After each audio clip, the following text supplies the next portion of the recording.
আসসালামু আলাইকুম গাইস, এটা এসকরোলা গাড়ি। এটা আপনার ব্রেক ধরলে একটা এই ধরনের একটা কেমন জানি রাবার বসা গেলে যেরকম কচর কচর করে এরকম একটা সাউন্ড করে। সেই জন্য এটা দুটা ক্যালিপার পাল্টানো আর আপনার গিয়ার দিলে একটা বাড়ি মারে। কলকিতে সমস্যা আছে, কলকিগুলা পাল্টাইতে হবে। কলকি পাল্টাইলে আল্লাহর রহমতে গিয়ারে কোনো সমস্যা নেই, কলকিরই সমস্যা, কলকি পাল্টাইলে ঠিক হয়ে যাবে।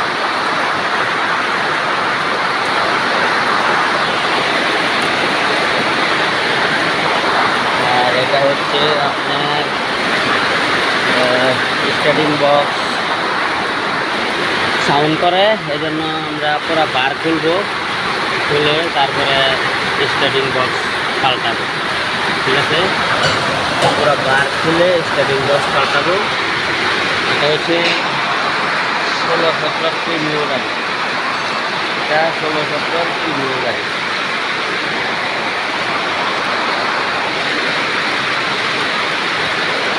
আমাদের এখানে বৃষ্টি হচ্ছে, আল্লাহর রহমত। সবাই দোয়া করবেন যেন বৃষ্টিতে যেন আল্লাহ গরমটা কমিয়ে যায়। আসসালামু আলাইকুম।